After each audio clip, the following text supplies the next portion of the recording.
ফজর ও মাগরিবের পরে 3টি সূরা 3বার করে পড়লে সারাদিন সকল বিপদ থেকে আল্লাহ আপনাকে হেফাজত করবেন। প্রটেক্ট ফ্রম অল অ্যাক্সিডেন্ট, সকল ধরনের বিপদ থেকে আল্লাহ হেফাজত করবেন।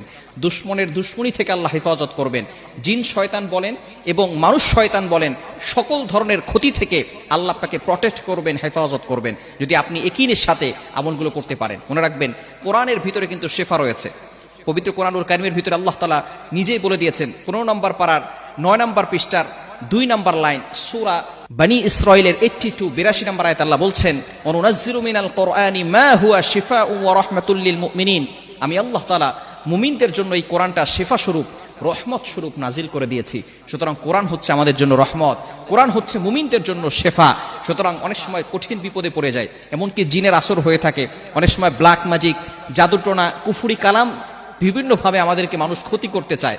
এভাবে যদি আপনাকে ক্ষতি করতে চায় আর আপনি ফজরের নামাজের পরে, মাগরিবের নামাজের পরে, অর্থাৎ সকাল বিকাল 2 বেলা আপনি পবিত্র কোরআনুল কারীমের 3টি সূরা 3বার করে পড়েন, ইনশাআল্লাহ আল্লাহ পাক রব্বুল আলামিন সারাদিনে সকল ধরনের বিপদ থেকে আপনাকে হেফাজত করবেন। সূরাগুলো কোনগুলো?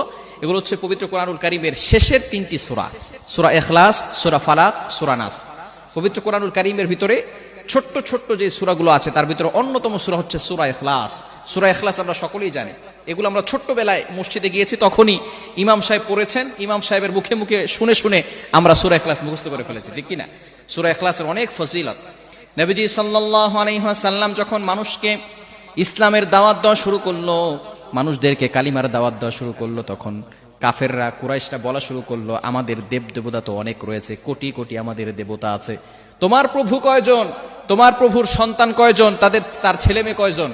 তখনই আল্লাহ পাক রব্বুল আলামিন এই সূরা নাযিল করলেন। এটার ভিতরে আল্লাহ তাআলার পরিচয় রয়েছে। সুবহানাল্লাহ বিহামদি।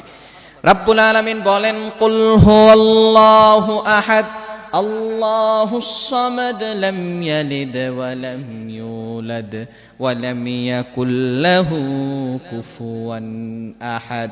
কি চমৎকার সূরা! আল্লাহ বলছেন, নবী হে আপনি বলুন, হুয়াল্লাহু আহাদ, আল্লাহ এক, অদ্বিতীয়। কুল হুয়াল্লাহু আহাদ আল্লাহুস সামাদ, আল্লাহ অমুখাপেক্ষী, আল্লাহ কারো মুখাপেক্ষী নন। এরপরে আল্লাহ তাআলা বলছেন, তার কোনো সন্তান নাই, তিনি কারো থেকে হন নাই, তার থেকেও কেউ হয় নাই।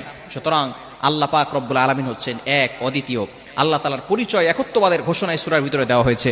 সুতরাং সূরাতুল ইখলাস বেশি বেশি করে পড়বেন।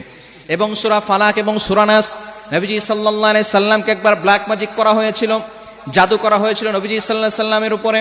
তার চুল মুবারক নিয়ে 11টা গিরা দিয়ে এক ইহুদি মহিলা লাবিদ ইবনে আসাম, সে নবীজি সাল্লাল্লাহু আলাইহি সাল্লামকে জাদু করেছে। নবীজি সাল্লাল্লাহু আলাইহি সাল্লামের উপর